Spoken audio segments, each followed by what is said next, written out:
बिगाड़ा। तीन बहुओं के रवैये से सासू माँ बहुत परेशान थी। दरअसल बात ये थी कि तीनों बहुओं में किसी बात को लेकर अनबन हो गई थी। तब से ही तीनों एक दूसरे से मुंह फुलाए रहती थी। ना कोई सीधे मुंह किसी से बात करती, ना किसी का कहना मानती।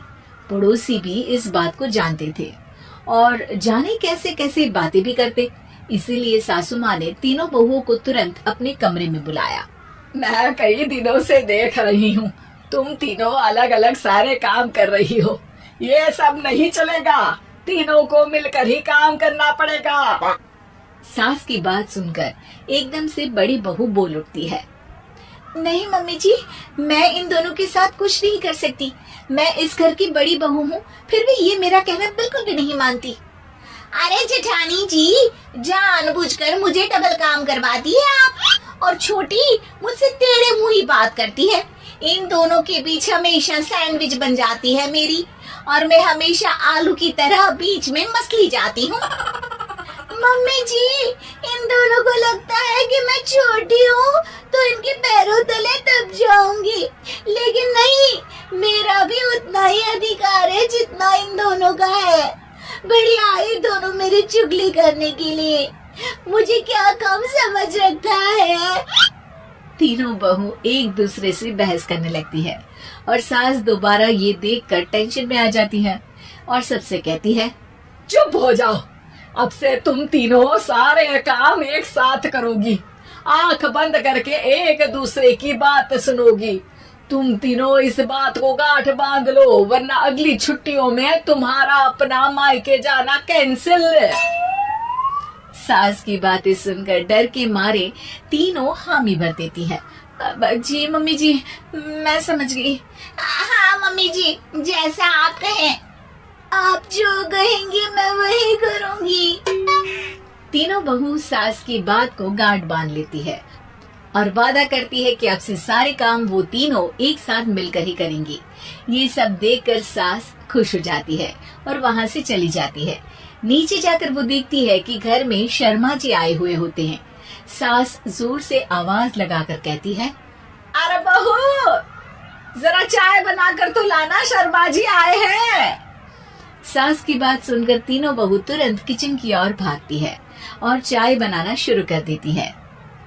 मुझे तो एकदम मसाले वाली कड़क चाय पसंद है, तो हम शर्मा जी के लिए मसाले वाली चाय ही बनाएंगे। अरे नहीं दीदी, गर्मी के मौसम में मसाला चाय कौन पीता है? मैं तो शर्मा जी के लिए इलायची वाली चाय ही बनाऊंगी। ये कैसी बात कर रही हैं आप दोनों?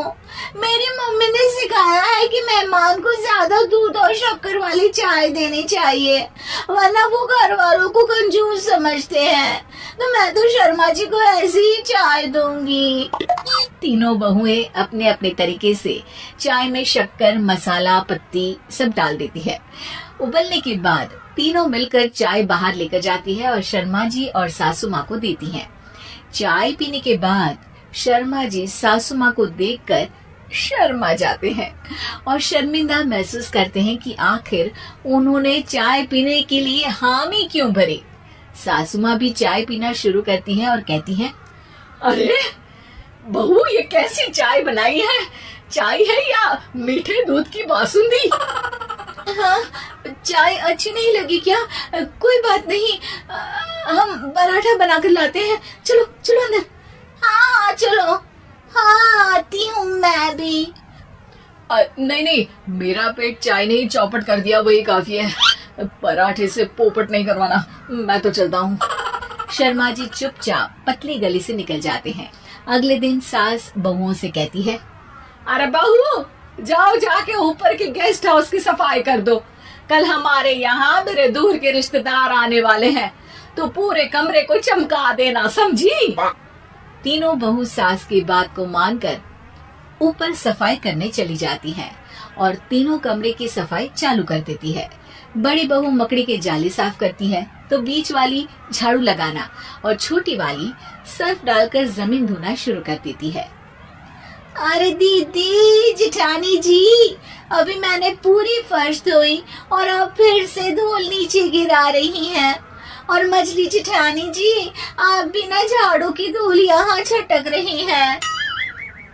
अरे तीनों को साफ करना है, एक साथ सफाई करते हैं ना। अरे वही तो, हम साथ साथ हैं, घर साफ साफ है।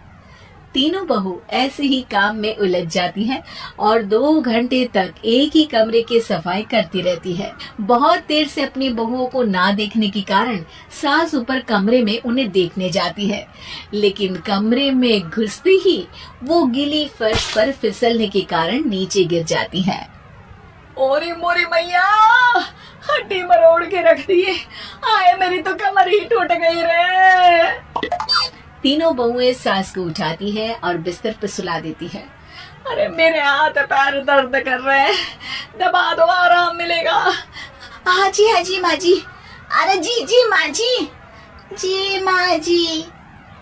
और तीनों बहुएं एक साथ सास के हाथ को दबाना शुरू कर देती हैं।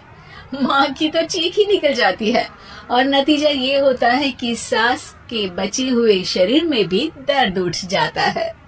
हाय राम, ये क्या कर दिया तुम तीनों ने। अरे मेरी तो किस्मत ही फूटी है कि तुम जैसी बहुएं मुझे मिली। हे भगवान, पूरे शरीर में दर्द बढ़ गया है, अब तो पता नहीं कि चल भी पाऊंगी या नहीं। माफ करो, मुझे गलती हो गई मुझसे कि तुम तीनों को एक साथ काम करने के लिए बोला। सोचा था तीनों मिलके अच्छे से काम करेगी, लेकिन बड़े बुजुर्ग सही कहते थे कि 3 तिगाड़ा काम बिगाड़ा। तुम लोगों ने ये बात ना आज साबित करके दिखा दी। तुम तीनों को तो समझाना यानी मानो भैंस के आगे बीन बजाना है। तुम्हें अकेले अकेले काम करना है ना, तो अब से तुम अकेले ही अपना अपना काम करो। तीनों बहुएं वहां से जाने लगती है। अरे कहाँ जा रही हो? आप ही ने तो कहा कि अपना अपना काम करो, तो मुझे मुल्तानी मिट्टी लगानी है। अरे मुझे भी तो नेल पॉलिश लगानी है। मुझे ना मेहंदी लगानी है। सास अपना सर पीट लेती है और कहती है, अरे मुझे भी लगाना है कुछ। क्या माँ जी? क्या माँ जी? क्या माँ जी? तुम्हारे घर वालों को फोन तुम्हारी हरकतें बताने के लिए।